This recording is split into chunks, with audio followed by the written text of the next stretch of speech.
be one of many trials that James Comey is going to have. Retribution would be an eye for an eye. 35 armed FBI tactical agents, counterterrorism agents, kicking in James Comey's door, walking him out in his underwear or his Borat Speedo. People miss this about the Trump raid. They had a kill order. The White House is not happy about the Russiagate op that it was run against President Trump. And tonight, lawfare or justice? President Trump has his long-term nemesis, former FBI Director James Comey, in his sights. The self-righteous G-man has now been indicted on obstruction and lying to the Senate as the White House settles its Russiagate scores. The president admits he has pure hatred for his opponents. So is this revenge or retribution? And who could be next on that list? Joining me to discuss all that is MAGA celebrity and astute commentator Benny Johnson. President Trump supporters imagine that a year into his presidency, he'd be offering his services to literally run Gaza himself. Well, yeah, I mean, this is why he deserves the Nobel Peace Prize, because he is truly the president of peace. And President Trump is somebody who has been delivering peace, or at the very least, fighting for peace all the way, all around the world. And so this is something that we want to see. Nobody wants more forever wars. Nobody wants wars that could spiral out of control with American allies, that could potentially embroil us into more forever wars in our country and rob us of our treasure inside of our treasury, and also our greatest treasure, which is our American soldiers and our American lives. And so we want to sue for peace in Gaza, in Ukraine, in the Straits of Taiwan, all over the world, and that has been the policy of MAGA, and that policy has been strongly put forward today by the president. Great to hear from you there, from Benny. I can finally hear you now. That's good stuff. But I mean, when President Trump stood on his America First platform, I mean, bringing in Tony Blair, the globalist, this is a guy that's, the last time he waded into the Middle East, it was on fire for a generation and millions of lives were lost. Is Tony Blair really the man to bring peace to Gaza? Well, globalists started this war, right? So it's like, maybe globalists got to end it, all right? And you hate to see it, but I don't give a damn if it's John Kerry negotiating the end of the Ukraine and Russia civil war. I could care less. Nobody wants to see it. President Trump ran on being the president of peace. He is delivering on that. And again, there isn't a single American, especially in the MAGA wing of the party, that voted for more forever wars. No one wants that. And obviously a little bit of a scuffle in the Middle East could and does regularly mean forever war for America and for the UK. And so we're done with that. And we're thankful, hopefully, that the first major steps towards peace were taken today. I will remind you, Harry, that the Nobel Peace Prize is awarded in the second week of October every single year. So maybe President Trump is also aiming for that. I mean, it's definitely, I think, quite high on his agenda. The president of peace strikes again, so to speak. But with Putin and Alaska and the Zelensky summit in August, we saw a lot of great sort of mood music come out of the White House and come out of the sort of global alliance, only for Putin to thumb his nose at President Trump and not come to the table and drag things out. What does your gut say on whether Hamas? These are not sort of good faith actors in any sense. What are the odds of them actually coming to the table, or do you think they're filleted and gutted and ready to surrender? It is fundamentally different than the Putin negotiations because Vladimir Putin has the upper hand in Ukraine. Hamas does not have the upper hand in Gaza. You can see where the Israeli army is. I mean, they've been decimated. It's over. It's done. There is nothing more than a absolute total war of attrition now ahead for Hamas in Gaza, and they need to lay down their arms and surrender because they've lost. They've lost something like 90% of the territory in that they had. They've lost full, total, and functional control. And so you're in no position to do anything other than surrender and to sign a peace deal. Effectively, I guess you don't have to surrender. You can sign a peace deal and not be a terror state. And so that again, it's totally inverted. And when it comes to Vladimir Putin and Donald Trump, I loved seeing the two of them meet and to begin these conversations. It's going to be a much trickier negotiation, given the fact that Russia does have an upper hand in Ukraine and has taken a lot of territory in Ukraine. But again, still, you're seeing very good signals there that the sides are wanting to come to the table and wanting to move in the positive direction. And of course, the positive direction in both scenarios is peace. Before we move on, just briefly on Netanyahu in town. Obviously, Israel is a sort of hot topic at the moment amongst the MAGA community, amongst Donald Trump's base. Just talk us through the divisions there and how big is that rift? There's obviously, the Tucker Carlsons of this world, are not fans of Netanyahu and not fans of America's ongoing relationship with Israel. Is it just some very noisy parts of the base that have that view, or is there a split emerging amongst that traditional American support for their ally in the Middle East? Yeah, I can talk about it with total clarity from two specific points, and these are the division points. One, you're never going to have a perfect ally. There's always going to be problems with the French. There's going to be problems with the UK. There's going to be problems with all of Europe, right? The whole of your allyship you're always going to come in conflict with, and you're going to have major disagreements.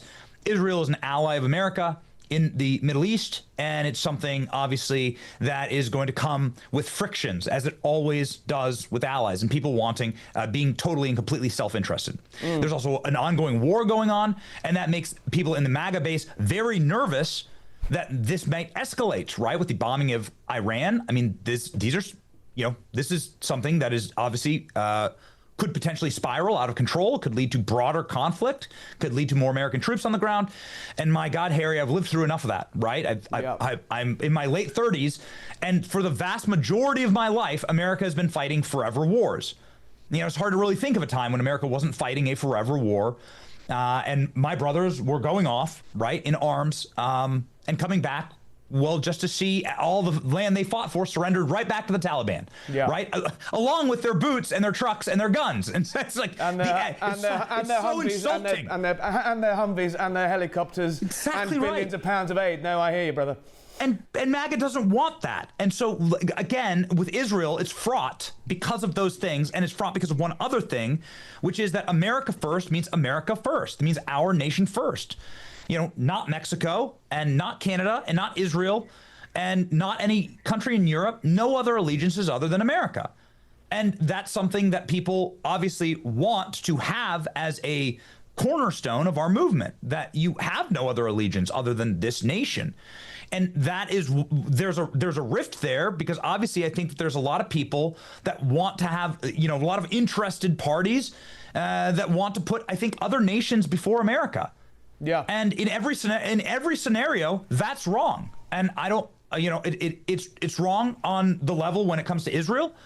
And I think that's what has created this. It's kind of like a flashpoint, but it's also wrong because for the last 4 years, we live without Ukraine. I mean, listen, man, you go through any liberal neighborhood in America and you'll see more Ukrainian flags than you'll see American flags in a lot of these streets.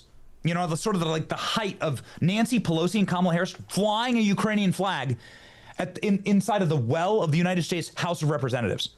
Like they did that. That should be illegal, actually. And so that, again, it is an affront to what America first actually is, and every other country comes second. And so that is where the schism lines are. Fascinating. Listen, let's talk while we talk about what could be illegal for people like Nancy Pelosi and Democrats. The James Comey saga seems to be reaching a pretty fascinating conclusion now. Is this revenge, or is this genuine retribution for crime, or both? Sure. So you can't lie to Congress, and you can't demonstrably lie to Congress, meaning when everyone who has worked with you said that you've been illegally leaking national security information. I mean, again, that's something that should be an affront to your job as the FBI director. The FBI is an intel service for the federal government. You shouldn't be leaking your private notes or your information or information about ops you were running and hoaxes you were running against the president. But he has been caught dead to rights that he lied to the United States Congress. And the reason why there are laws against that is that may well affect policy, that will prove that you can be dishonest when somebody is trying to hold you into account. And James Comey was dishonest. And so he's been charged with 2 felony counts, and he'll have his day in court. But even the strongest James Comey defenders, like Michael Cohen, this is a man who hates President Trump, who loves President Comey, and he was on James Comey's favorite network, MSNBC. He says James Comey will be found guilty here because James Comey is guilty of lying to Congress, leaking sensitive information. And I think that, Harry, this is just going to be one of many trials that James Comey is going to have. There's just the first of many. So, like, buckle up. How strong is the case, though? Because they didn't go for a grand jury. And then there's some replacement in personnel in various prosecuting offices. And then the case was come. Is it as watertight as the president will be hoping? Or do you think there could be some wriggle room here? So James Comey went and leaked information and then bragged about it to his friend Daniel Richman, Columbia University professor. And then Daniel Richman was instructed by James Comey to give that to the FBI. And then James Comey was asked about it, and then he said, I didn't do that. But Daniel Richman said he did it under oath, and Andrew McCabe has said he was authorized to leak for James Comey. And so this is going to be a losing battle if you have people actually turning on you, and that's in fact what I hear is happening.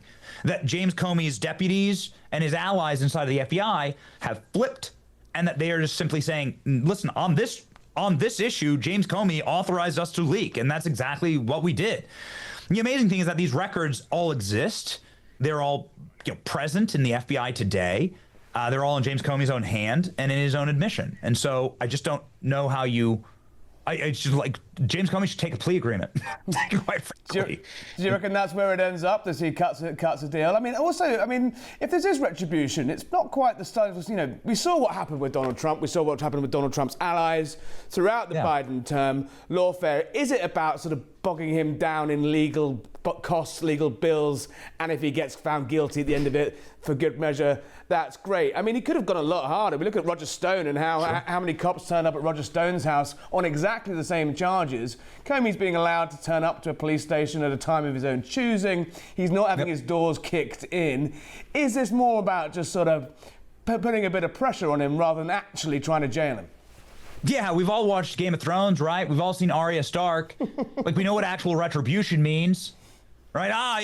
You killed off my family, I'll kill off your family, right? In that saga, this is the way that it goes. And it's very entertaining. There is no retribution here.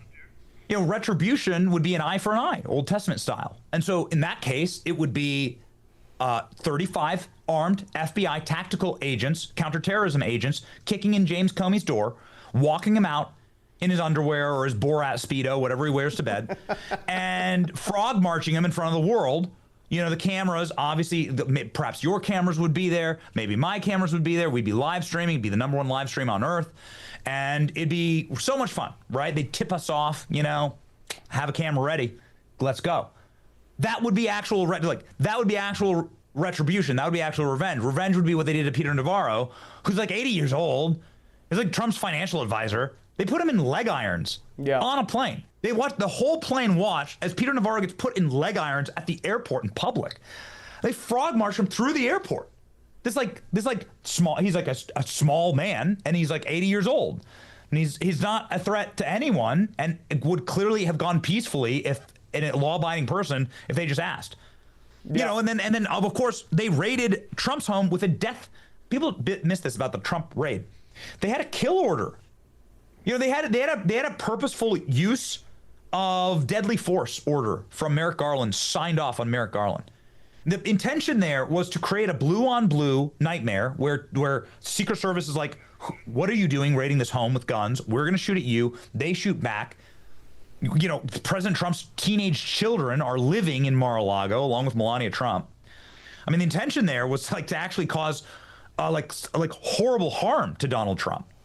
So that would be revenge. That would be actually revenge. Send a kill order, in to raid Comey's house. But they haven't done that, and they won't do that. They're still better men. And quite frankly, I think that's a good thing. Honestly, you should show that you're different than the animals. Who do you think's next? Do you think John Brennan, former CIA director, will be wondering whether he's going to hear the crunch of boots on his gravel sometime soon? You've got James Clapper, the head of national intelligence, also in the sights. Is Hillary? Could this go all the way? Where do you think this ends? How far is the White House going to push this? So what I've heard, Harry, is that the White House is not happy about the Russiagate op that was run against President Trump. And so if you look at the architects of that op, you do have Brennan and Clapper up there. You have Comey as well. You have Barack Obama, who would certainly apply for and probably get presidential immunity for this. But he's the only one. You know, Joe Biden was the one who was sitting there in the meetings suggesting that they go after General Flynn, and they ended up doing that, right, with the Logan Act. So this is something that you should prepare to see down the pike. Now, this op is a continuation of a conspiracy. So there's actually no statute of limitations that's ticking on it. It's also something that they did. They enforced this op in Florida, in Mar-a-Lago, in that raid. That was a big no-no. It was bad news. The reason why they were able to get this indictment against James Comey is that he was testifying in Virginia from his home during COVID. So they can actually run the grand jury there. You know, they can run a grand jury in Florida, Trump plus 90 county, but that's just the way, it's the way Democrats do it in D.C. And they can get themselves, quite an interesting grand jury there. Now, I don't know if that's running right now, but I'm telling you that the energy inside of the administration is that is a grand conspiracy, a conspiracy against rights of President Trump, and that guys like Brennan and guys like Clapper are going to need to really answer in a court of law for that. And I'll add this, Harry, that John Brennan was on TV just this weekend saying that he's looked at all of his own files and all of his own actions, and he's found himself innocent. So, good for you, man. John Brennan is out saying that he's innocent. So in the world that we've lived in, that probably means he's guilty as hell.